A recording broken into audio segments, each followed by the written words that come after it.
Oh, mana Mbak Aman? Iya, Bu. Ya. Terus siapa monggo? Nggak bisa share? Bisa nggak? Apa ini saya share? Ini ya kelompoknya ya? Betul nggak? Oke, kelompok Yang satu mau B, share Bu. siapa? Oh, ini satu B. Oke, Pak Fauzan yang mau share bisa Pak? sampun sakit. Oke, monggo.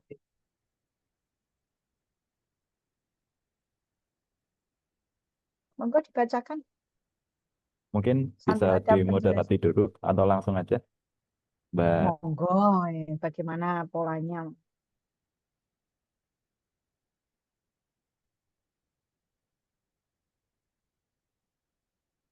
Siapa yang mau paparan Mas Fauzan? Oke, Yang mau terima. memaparkan siapa? Tadi Moderatornya siapa tadi?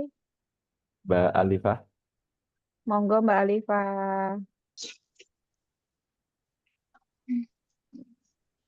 Mbak Alifa, monggo. Suaranya Eh, belum terdengar. Mbak Iya, monggo. Arifah suaranya belum terdengar.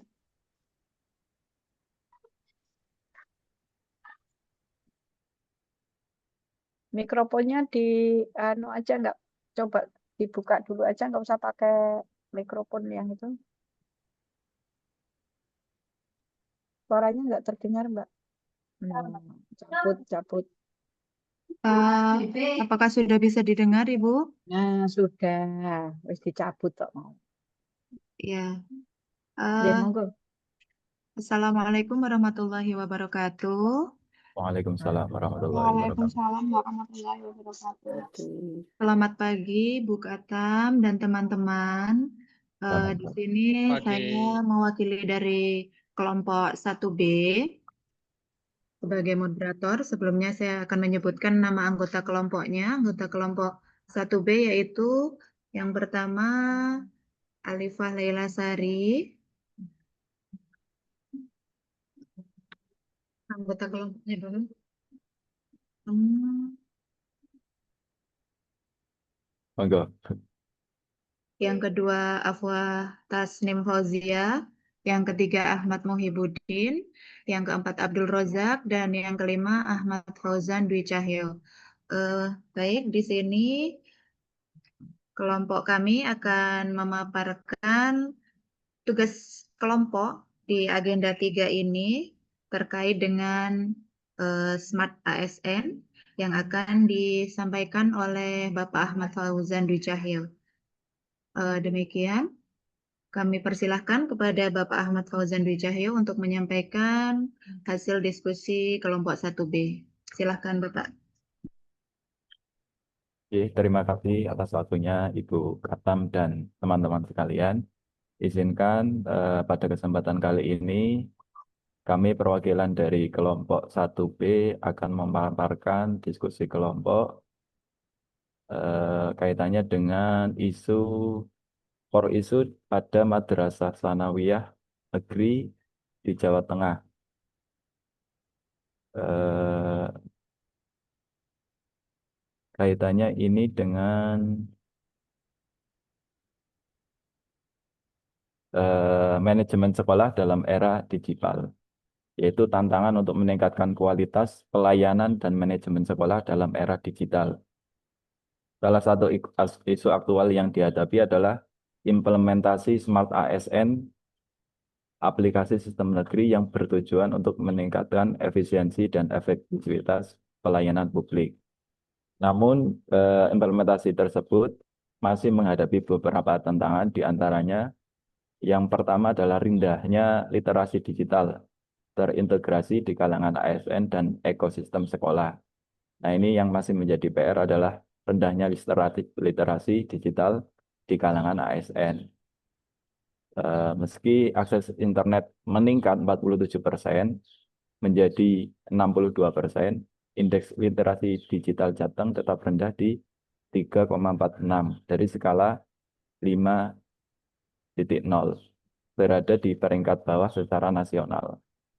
Kemudian problem yang kedua adalah, atau tantangan yang kedua, bagian ASN yang belum siap digital. Baru sekitar 30% ASN memiliki mindset digital yang memadai. Sisanya belum sepenuhnya mampu memanfaatkan teknologi secara produktif dan inovatif.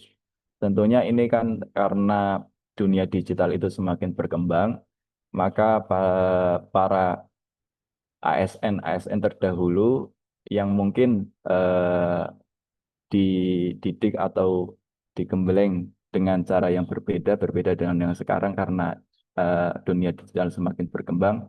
Tentunya ini menjadi PR kita bersama. Jadi belum siapnya ASN pada dunia digital, baru sekitar 30% ASN yang memiliki mindset digital. Kemudian tantangan yang ketiga yaitu etika dan etikat digital minim.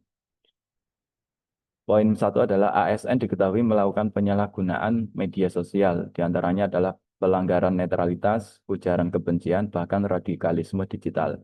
Nah, ini perlu juga diketahui kita bersama bahwa sebagai ASN kita harus menjunjung tinggi moralitas, terutama penggunaan media sosial dan sebagainya. Bahkan radikalisme digital ini sebagai ASN harus sangat dihindari karena ASN juga adalah pemersatu NKRI. Kemudian yang kedua adalah literasi digital di ASN fokus bukan hanya pada keterampilan teknis, tapi juga etika dan budaya digital demi mencegah hoax dan penggunaan media tidak bijak. Jadi sebagai ASN kita harus mengkonfirmasi apapun info yang beredar di masyarakat sehingga penyampaian informasi yang kita sampaikan kepada masyarakat luas itu tidak mengandung hoax dan menyesatkan masyarakat. Kemudian tantangan yang keempat adalah keamanan digital masih lemah. Keamanan digital belum diterapkan menyeluruh. Banyak ASN belum memiliki kesadaran teori seperti phishing, password kuat, autentikasi dua faktor. Nah ini tadi masih berhubungan dengan poin 2. Kemudian di instansi pemerintah pelatihan keamanan data siber telah digelar contoh di Tabanan, tapi masih sporadis dan belum merata di setiap ASN. Jadi keamanan data siber sangat penting terkait dengan data dan sebagainya. Kemudian jika diuraikan dalam 4 pilar digital, yaitu digital skill, digital culture, digital ethic, kemudian digital safety, maka akan menjadi 4 isu, yaitu yang pertama adalah digital skill, rendahnya kompetensi TIK ASN di sekolah. Nomor 1, fakta dan data.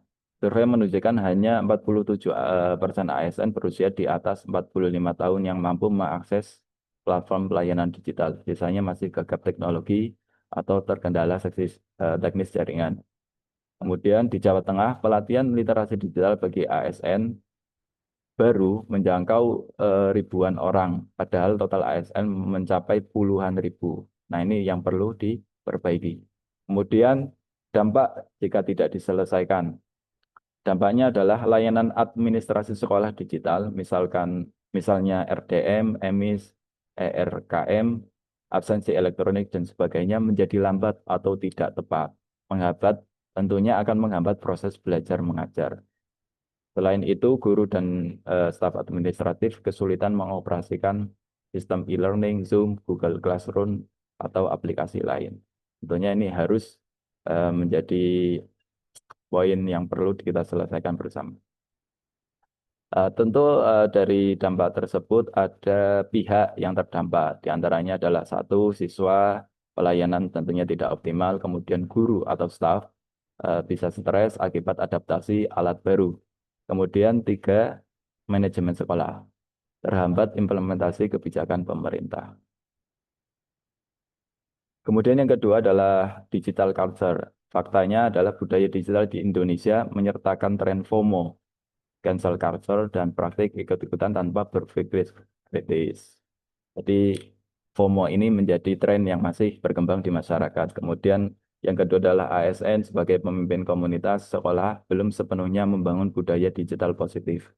Misalnya penggunaan media sosial untuk edukasi. Tentunya untuk khususnya ASN guru, media sosial sangat membantu program para guru untuk mengedukasi para siswa. Tentunya juga ASN yang lain sangat potensial medsos ini jika dikembangkan.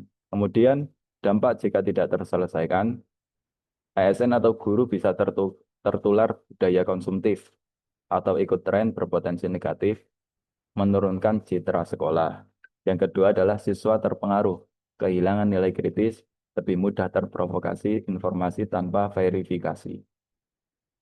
Pihak yang terdampak tentunya sama, siswa, sekolah, kemudian komunitas sekolah. Norma digital negatif menyebar. Yang ketiga adalah digital etik atau etika berdigital. Rendahnya kesadaran netiquette dan risiko hoax. Fakta dan data, banyak ASN belum memahami etika digital, netralitas ASN, anti-hoax, hak cipta, dan tata cara berinternet yang benar. Ini kaitannya dengan penggunaan sumber-sumber yang kita Bisa jadikan. dipersingkat, Pak. Oh, iya, iya, Bu. Mungkin langsung lanjut ke yang terakhir adalah digital safety atau keamanan berdigital. Ini banyak pengguna belum menyadari ancaman phishing atau password lemah dan pentingnya autentikasi dua faktor. Tentunya pihak yang terdampak adalah siswa, guru, dan sekolah tentunya.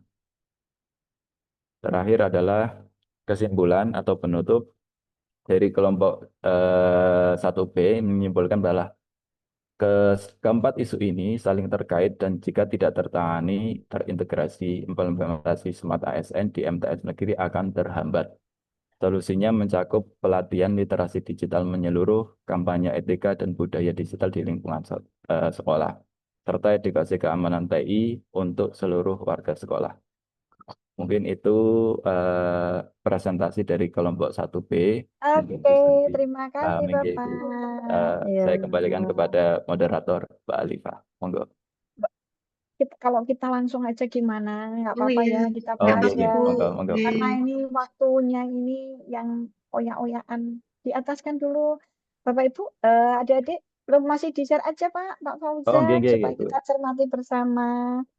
Nah, kemarin kalau nggak salah, tugasnya adalah isu yang secara umum ya. Semoga ini juga isu-isu yang dihadapi adik-adik semua di lembaganya masing-masing. Pak, tolong dinaikkan. Pak. Kemarin tugasnya isunya ada tentang manajemen, ya kan?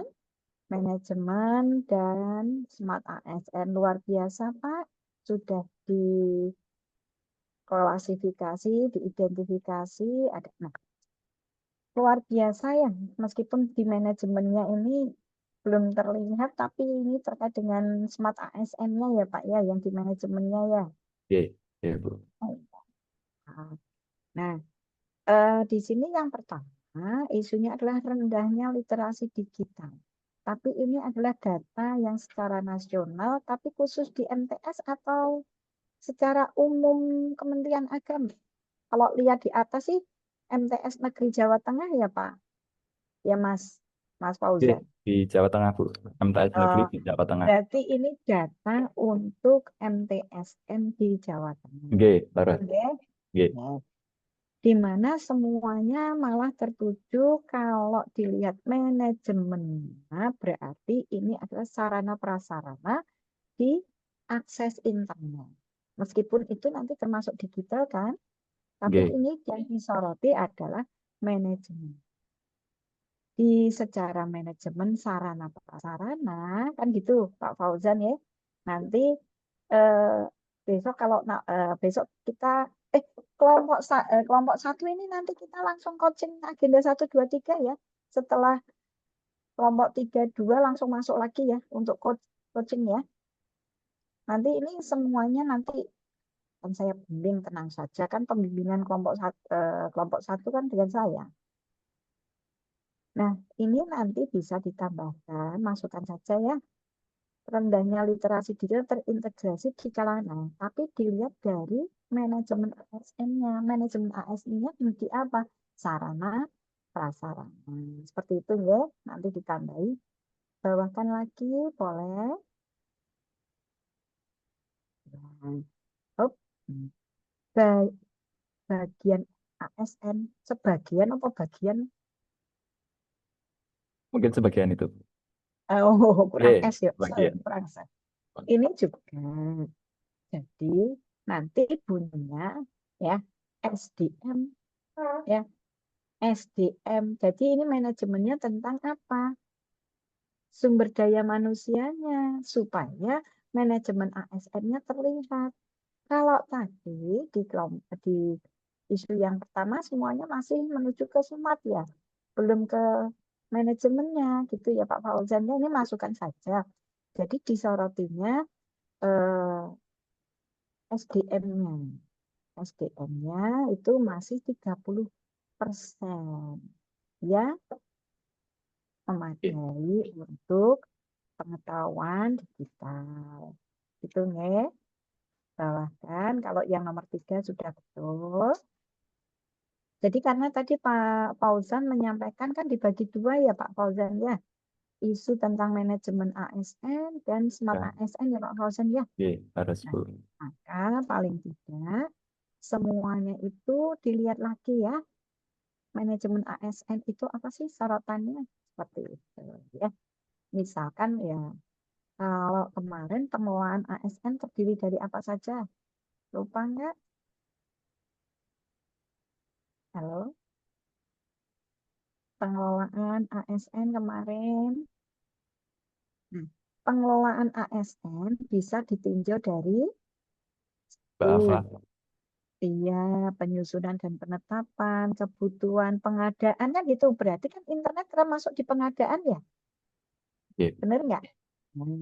Terus kemudian ada di pengembangan karir. Berarti kan tadi yang nomor 2 ya Pak ya. Betul? Betul. Halo, ya kan? Oke.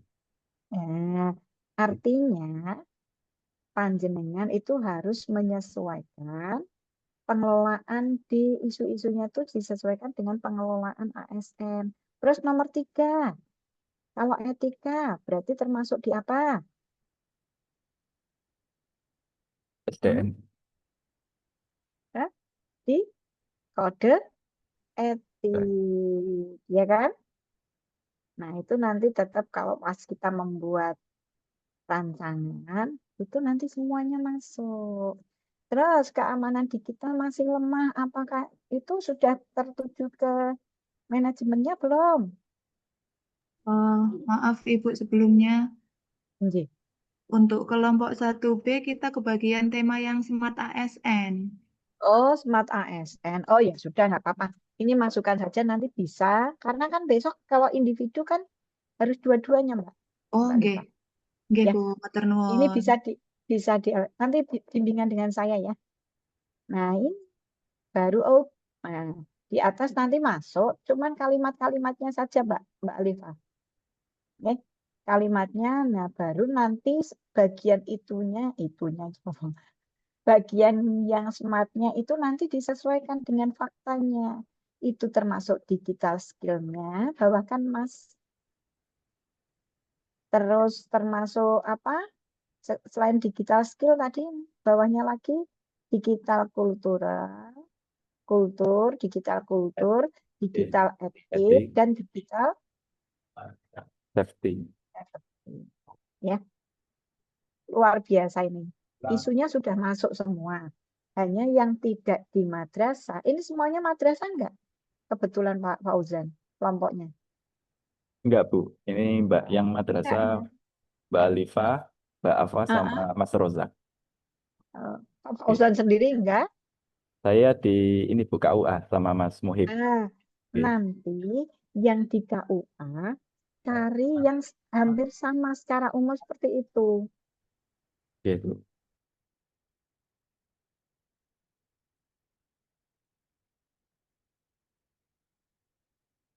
Nah, nanti yang bukan madrasah carinya juga data seperti itu, nggih? Oke. Terima kasih. Nanti kita lebih detailnya waktu coach ya. Ini semuanya isu sudah masuk, sudah ada data, ada dampaknya seperti apa lah, nanti di dampak itu kita uraikan lebih lanjut. Luar biasa. Siap, Approach siap. dulu untuk kelompok 1B. Tadi sudah dicatat ya masukan-masukan saya Pak Fauzan? Sampun, sampun, Bu. Di manajemen Ya. azan dan sebagainya. Ya, jadi nanti itu bisa ditinjau dari manajemen ASN dan smart ASN. isunya satu, tapi bisa dipisah. Tadi yang saya sampaikan bisa masuk ke manajemen yang jenengan miliki itu masuknya di Smart ASN. ASN. Oke. Terima Terima kasih, kasih, Bu. Selamat luar siang. Oke. biasa.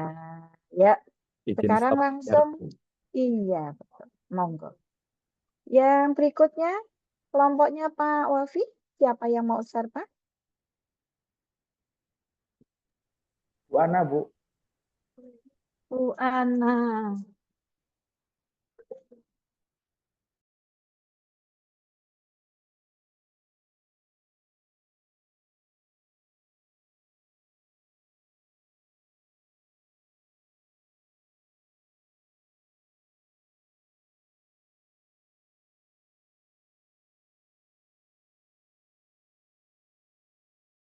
Ngapunten, apakah sudah terlihat nggih? Sudah terlihat anunya, Bu, kertasnya, tapi belum ada tulisannya. Oh, nggih Nah, Bu, nuwun sekarang sewu. sudah. Nggih, Oke. nggih. Siapa yang mau paparan? Untuk Mbak paparannya Ana. akan disampaikan oleh Mas Ahmad Samsul Ma'arif nggih Bu. Monggo. Assalamualaikum warahmatullahi wabarakatuh. Yang kami hormati Ibu Katam dan teman-teman kelompok 1 yang kami cintai dan kami banggakan. Sebelum saya mempresentasikan atau menyampaikan terkait dengan isu-isu kelompok 1B, di sini saya ingin menjelaskan, Bu, bahwasanya isu-isu yang ada di kelompok 1B, 1A, 1A. 1A ya. Bahwasanya untuk isu-isu yang ada di kelompok 1A ini diambil dari masing-masing instansi kelompok, Bu. Jadi ada 5 isu, dan isu itu tergantung dari instansi masing-masing kelompok, masing-masing peserta kelompok gitu, Bu. Nah, kemudian di sini nanti ada Ya, monggo terkait dengan silakan. isu, deskripsi, dampak, dan pihak yang terkena, dan alternatif pemecahan isu. Ya, yang bisa saya mulai, Bu, Mbak, di ke bawah, Mbak. Nah, di sini kami dari kelompok 1A ada Mas Rohim, ada Mbak Amel, saya, Mbak Ana, dan Mas Andi. Di sini untuk isu yang pertama berkaitan dengan belum optimalnya pemanfaatan media sosial Instagram bimbingan konseling di MTS Negeri 1 Gunung Kidul. Di sini terkait isu ini belum optimal pemanfaatan media sosial Instagram, Ibu. Kemudian layanan bimbingan dan konseling di sekolah adalah suatu upaya sistematis yang logis dan berkesinambungan yang diberikan kepada siswa. Kemudian di sini kurang Pulau juga optimalnya. putus-putus, Bu. Iya, berarti punyanya itu ya, Pak Samsul. Wifi-mu Bu. rodok jedet-jedet. Iya, Bu. Ini sudah kedengaran lagi belum, Bu? Sudah lancar belum untuk apa? Suara saya bisa kedengaran? Putus-putus ya Pak Wafi ya? Oke. Pak Fauzan dengar suaranya Pak Samsul Ma'arif enggak? Putus-putus, Bu, sama. Berarti kira nggonku berarti ngentak Samsul podo berarti. Gimana, Bu? Ini maksudnya Oke, sekarang. saya sudah bisa didengar ya? Nggih, lanjut.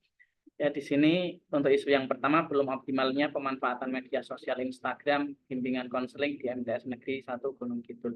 Ini disebabkan bahwasanya kurang optimalnya pemanfaatan media sosial ini mengenai layanan bimbingan konseling yang menghambat pemahaman siswa terkait dengan informasi-informasi yang dapat menumbuhkan kesadaran siswa mengenai potensi, minat, bakat, karir yang ada pada dirinya.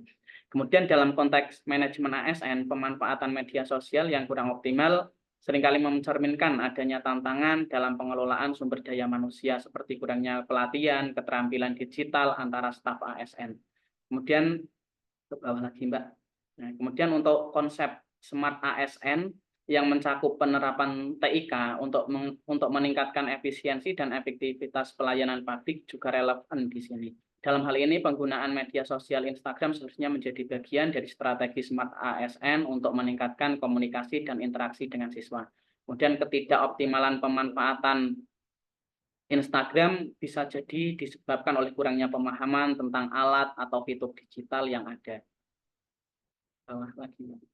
Kemudian untuk isu yang kedua di sini masih tingginya penggunaan handphone oleh siswa di MTS selama jam pelajaran. Terkait deskripsi isu, penggunaan handphone secara bebas oleh siswa selama jam pelajaran menjadi tantangan serius di MTS. Handphone yang digunakan terkadang untuk bermain game, kemudian mengakses media sosial atau menonton video, sehingga menurunkan fokus belajar siswa. Meskipun ada aturan yang melarang penggunaan handphone, tapi kenyataannya siswa tetap sembunyi-sembunyi atau menyita waktu di luar jam pelajaran untuk bermain handphone. Kemudian implementasi manajemen ASN, di sini yang pertama terkait dengan manajemen ASN, kedudukan dan peran PNS. Di sini guru atau PNS memiliki peran strategis dalam membentuk karakter dan disiplin siswa, termasuk mengontrol penggunaan teknologi atau handphone yang digunakan oleh siswa. Kemudian hak dan kewajiban ASN. Di sini memiliki hak untuk mendapatkan lingkungan kerja yang kondusif serta pelatihan peningkatan kompetensi termasuk dalam pemanfaatan teknologi pengelolaan siswa era digital. Nah, kemudian untuk kewajiban seorang ASN yaitu menjalankan tugas secara profesional dan membimbing siswa dalam penggunaan teknologi secara bijak. Kemudian yang ketiga ada kode etik ASN, yaitu mewajibkan ASN bersikap profesional dan menjadi teladan dalam pemanfaatan teknologi. Kemudian yang keempat ada sistem merit yang mengedepankan kompetensi ASN yang termasuk dalam menggunakan teknologi atau bijaknya dalam menggunakan teknologi informasi komunikasi. Kemudian dampak jika tidak diselesaikannya terkait dengan penggunaan media sosial, penggunaan handphone pada siswa, di sini dapat berdampak yang pertama gangguan konsentrasi dan menurunnya hasil belajar. Kemudian yang kedua meningkatnya kasus pelanggaran tata tertib di sekolah. Kemudian yang ketiga ada menurunnya efektivitas proses pembelajaran. Kemudian terkait dengan pihak yang terkena dampak, di sini ada yang pertama pasti siswa yang menjadi tidak fokus untuk belajar, kemudian rentan terhadap pengaruh negatif dari internet atau handphone yang digunakan. Kemudian ada guru atau PNS, kemudian ada madrasah, sehingga menjadikan citra madrasah atau lembaga pendidikan menjadi negatif. Kemudian ada orang tua yang juga terkena dampak. Di sini bingung menghadapi anak yang mungkin kecanduan handphone atau gadget. Kemudian untuk alternatif penyelesaian, ada sosialisasi dan penerapan SOP penggunaan handphone di sekolah, kemudian ada pembelajaran berbasis teknologi yang edukatif, kemudian ada pelatihan guru terkait dengan pengelolaan kelas berbasis digital, dan yang keempat, melibatkan orang tua dan komite sekolah dalam pengawasan bersama untuk bersama-sama mengawasi siswa dalam menggunakan gadget. Kemudian di sini isu yang ketiga ada insiden backdoor pada sistem e-jurnal kampus yang menunjukkan adanya celah keamanan yang memungkinkan akses tidak sah oleh pihak luar atau bahkan internal. Di sini backdoor ini digunakan diantaranya untuk mencuri data penting, kemudian memanipulasi konten, kemudian menurunkan reputasi ilmiah institusi, bahkan melakukan serangan cyber. Fakta yang relevan terkait dengan insiden backdoor ini, Badan Cyber dan Sandi Negara melaporkan bahwa tahun 2023 terdapat lebih dari 200 juta anomali traffic yang diduga sebagai serangan cyber di Indonesia. Kemudian ada data dari Pusat Data dan Informasi Kemendikbudristek menyebutkan bahwa lebih dari 60% perguruan tinggi belum memiliki tim keamanan cyber.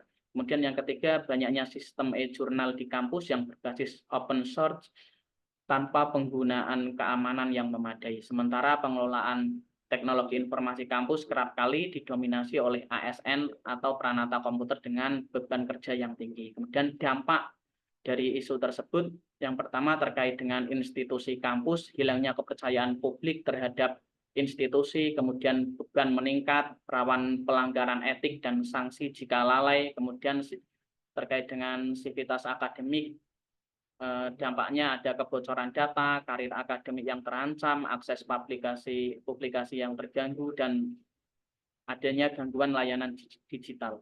Kemudian kaitan isu tersebut dengan manajemen ASN, yang pertama kedudukan dan peran ASN, peranata komputer. Di sini bahwasanya peranata komputer ini memiliki kedudukan yang strategis sebagai pelaksana teknis di bidang teknologi informasi. Kemudian kaitan isu yang kedua ada hak dan kewajiban ASN. Di sini peranata komputer memiliki hak memperoleh pelatihan dan pengembangan kompetensi khususnya dalam aspek cyber security, namun di sisi lain mereka berkewajiban untuk melindungi data, mencegah celah keamanan, dan menjaga integrasi sistem informasi. Nah, kemudian di sini terjadinya backdoor dapat mencerminkan dua kemungkinan. Yang pertama, kewajiban tidak dijalankan secara optimal, dan yang kedua ada hak ASN untuk peningkatan kapasitas belum diberikan secara maksimal. Nah, kedua kondisi ini menunjukkan lemahnya manajemen sumber daya ASN dalam menjamin kesiapan peranata komputer. Dan yang ketiga terkait dengan kode etik atau kode perilaku ASN. Di sini ada tercantumnya nilai-nilai seperti nilai integritas, akuntabilitas, profesionalisme, insiden backdoor dapat terjadi akibat kelalaian, pembiaran, atau bahkan kesengajaan oleh pihak internal. Nah, di sini ada manajemen ASN yang perlu menindaklanjuti, diantaranya pemerintah etika yang profesi, kemudian evaluasi terhadap proses kerja yang longgar, kemudian penggunaan sistem pengawasan terhadap ASN yang menangani sistem kritikal. Nah, kemudian terkait dengan sistem merit, di sini mengharuskan penempatan ASN berdasarkan kualifikasi, kompetensi, dan kinerja. Nah, lemahnya sistem merit akan berdampak masuk pada kualitas pelayanan publik digital, di mana ASN yang kurang kompeten menempati jabatan teknis yang penting, kemudian tidak ada evaluasi berkala terhadap kemampuan teknis, dan tidak ada insentif atau rotasi yang berbasis kinerja nyata. Kemudian untuk solusinya di sini yang pertama meningkatkan kompetensi peranata komputer dengan cara pelatihan, sertifikasi terkait dengan keamanan TI. Kemudian mengatur tugas sesuai spesialisasi sesuai dengan kemampuan masing-masing. Kemudian menerapkan sistem merit yaitu penempatan dan evaluasi berbasis keahlian. Kemudian membuat SOP keamanan terkait audit rutin, kontrol akses, respon insiden.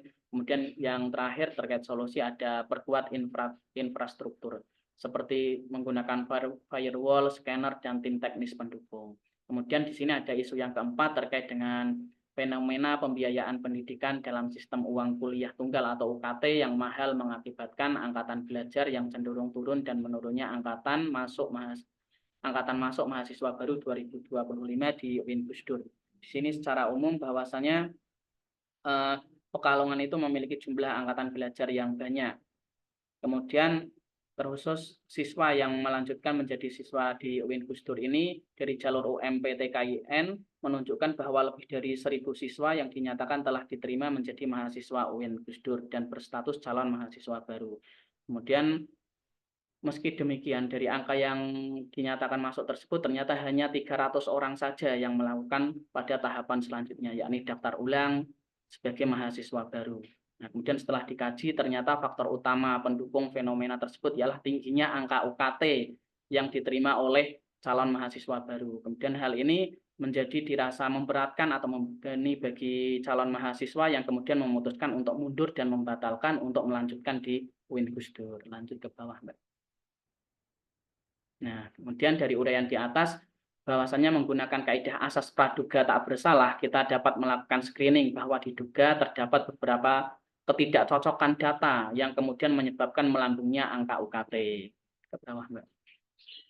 Nah, terlepas siapa yang keliru dalam penentuan UKT calon mahasiswa baru, sayogianya terdapat beberapa opsi penyelesaian hal tersebut yang secara mutatis atau mutandis bisa menyelamatkan calon mahasiswa baru untuk melanjutkan pendidikannya di UIN Gusdur yang di saat yang sama juga menaikkan angka angkatan kuliah. Begitu, Bu. Kemudian di sini yang terakhir terkait isu masih kurangnya pemahaman masyarakat dalam memahami informasi terkait prosedur, persyaratan administrasi, serta pendaftaran dan pengumuman nikah di KUA Kecamatan Bemo. Di sini deskripsi isu terkait penyebabnya yaitu informasi yang selama ini dilakukan belum optimal karena hanya mengandalkan penyebaran informasi menggunakan mouth to mouth atau mulut ke mulut sehingga hanya orang-orang terdekat yang mendapatkan informasi terbaru. Kemudian untuk dampaknya di sini kurangnya pemahaman masyarakat tentang prosedur dan persyaratan administrasi pernikahan berdampak bisa menimbulkan berbagai akibat yang negatif, diantaranya pernikahan siri, kemudian pernikahan siri yang tidak tercatat, kemudian potensi masalah hukum di kemudian hari sehingga menyulitkan calon pengantin, kemudian kesulitan dalam mengurus dokumen kependudukan dan terganggunya hak-hak pasangan yang menikah. Kemudian yang pasti pihak yang terkena dampak dengan permasalahan isu tersebut diantaranya adalah calon pengantin, kemudian beserta anak-anaknya. Kemudian ke bawah lagi, Mbak. Nah, terkait dengan alternatif atau pemecahan isu, di sini agar masyarakat mampu memahami terkait dengan prosedurnya, yaitu yang pertama melakukan penyuluhan yang lebih masif dan mudah dipahami, kemudian menggunakan media sosial informasi yang beragam seperti pengoptimalisasian media sosial dan pemanfaatan media informasi yang beragam seperti menyediakan informasi lengkap dan terbaru tentang prosedur, persyaratan, dan jadwal pendaftaran nikah secara nikah di media sosial serta memasang papan informasi yang jelas dan mudah diakses di lingkungan KUA. Begitu. Cukup mungkin pemaparan terkait dengan isu-isu dari kelompok 1A. Terima kasih. Waktu saya kembalikan kepada Ibu Katam. Oke, terima kasih luar biasa. Aplaus dulu untuk Pak Samsul Arif, kelompok 1A lengkap ya. Tapi boleh ya ngasih masukan? Boleh Bu, ya? monggo Bu. Boleh dinaikkan. Kalau sudah saya lihat, 5 isu ini terdiri dari 2 untuk madrasah, 2 perguruan tinggi, 1 untuk UA ya. Ya. Nah, meskipun saya sepintas boleh ya ngasih masukan. Ya, Nah, Bu. panjenengan dari atas. Nah, nanti 5 isu itu masing-masing di lembaga panjenengan ada enggak? Contoh, misalkan di sini. Belum optimalnya pemanfaatan media IG. Ini kan khusus untuk madrasah BK. Tapi nanti yang di perguruan tinggi itu merupakan isu enggak? Kan seperti itu. Nanti ya, dengan saya nanti 12:30 ya kita masuk coach ya nanti ya.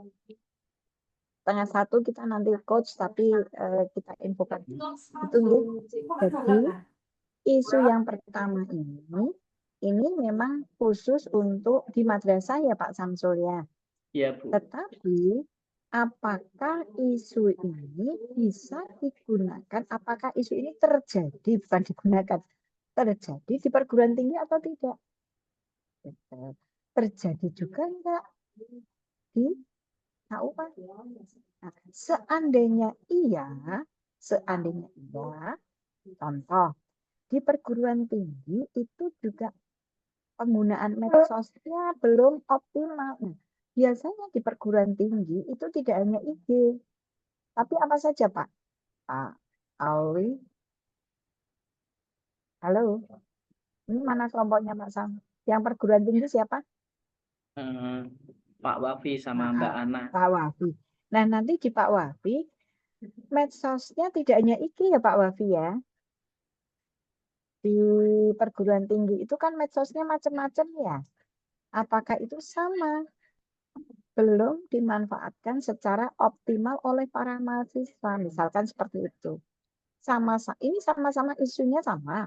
Belum optimalnya penggunaan media sosial. Tapi di madrasah khusus di IG. Tapi bisa jadi di perguruan tinggi nggak di IG.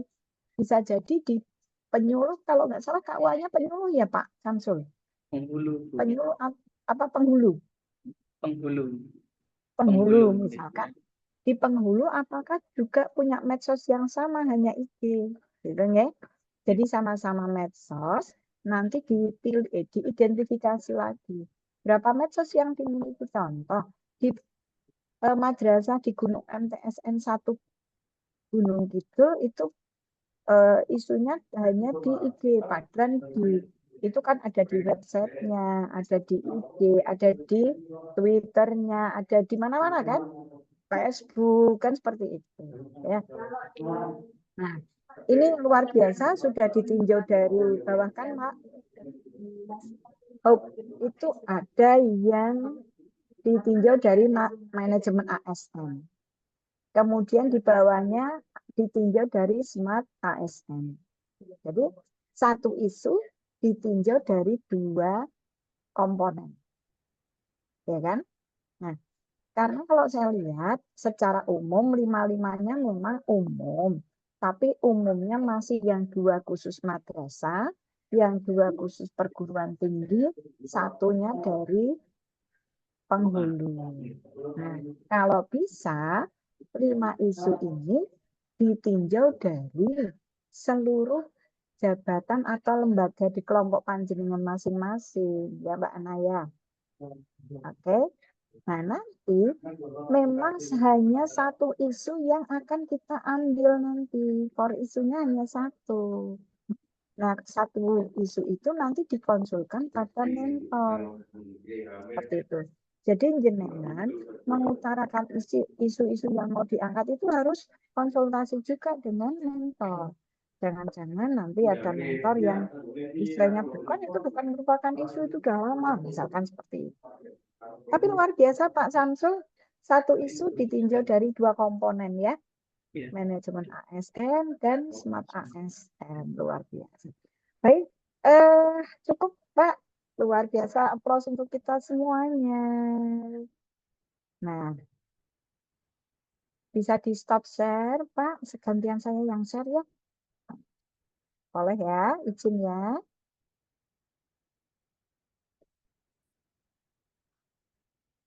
Baik, ini tadi kita sudah ini ya, sudah paparan tugas, nggak usah ke explain lah, nanti lama. Sekarang kita, karena saya harus ke kelompok 3 ini, terbaca nggak Bapak adik-adik? Penjelasan tugas. Nah, tugas Baca, Bu. ini ya sama seperti kemarin, yaitu apa? Learning journal sama yang kedua adalah analisis isu aktual. Tetapi kalau ini yang kita bahas adalah isu secara umum. Nah, tadi sudah saya beri masukan, sekarang isunya bukan kelompok lagi. Isu yang terkait dengan unit kerjanya masing-masing. Tadi di kelompoknya Pak Fauzan ya, sudah saya beri masukan ya Pak ya, ditinjau dari manajemen dan smart ASN. Tetapi isu itu ada nggak sih di unit kerjanya masing-masing? Pak Ahmad Samsul tadi juga membuat 5 isu kan Pak? Kelompoknya Pak Samsul Ma'arif ya. Iya, Bu. Tapi 5 isu itu terjadi enggak di lembaganya? Jadi sebetulnya apa yang kita bahas ini yang tadinya secara umum, sekarang besok itu upload nanti malam ya. Jadi mesti Mbak Amelia nih, waduh, waktunya ini ya. Jadi nanti malam itu lebih spesifik, tidak kelompok lagi, tapi individu. Yaitu terkait apa? Dari isu secara umum ditarik ke isu di unit kerja. Sampai di sini ada pertanyaan? Kalau learning journal kan sudah nggak asing lagi ya. Jangan lupa ya Pak Fauzan nanti linknya ya. Saya biar bisa akses. Gitu. Iya Bu, sudah pengaturan sudah saya baiki. Nah, nanti saya lihat ya. Learning journal sudah bagus semuanya bagus luar biasa. Ada beberapa masukan, ada teman-teman yang sambil ada bacaan-bacaannya, tapi ada yang betul-betul ngobrol itu, tapi enggak, semuanya bagus semua. Oke, kalau learning journal ada yang ditanyakan? Enggak ya. Sudah terbiasa toh di kelompok waktu agenda 1-2 kan juga begitu toh? Sama enggak Mbak Amel? Kenapa, Bu?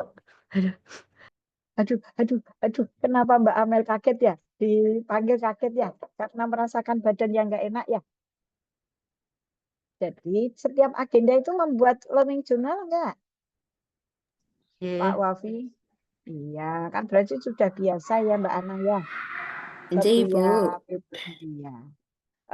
Itu Bapak Ibu, adik-adik, ini ada 2 tugas untuk besok pagi. Kebetulan besok pagi yang mengampu saya semua di angkatan 2. Ya, untuk membahas. Tapi jangan lupa nanti jam 12:30 kelompok 1 ini bimbingan saya ya. Masuk lagi jam 12:30. Sekarang selamat istirahat. Mohon Pak Wafi bisa diumumkan di kelompok itu angkatan 3 angkatan 3. Kelompok 3 bisa masuk Zoom. Itu ya. Sampai jumpa nanti 12:30. Ya, saya akhiri dulu. Assalamualaikum warahmatullahi wabarakatuh. Waalaikumsalam Mungkin bisa warahmatullahi wabarakatuh. ketuanya Pak Wafi ya. Untuk kelompok 3 bisa masuk. Ini Bu.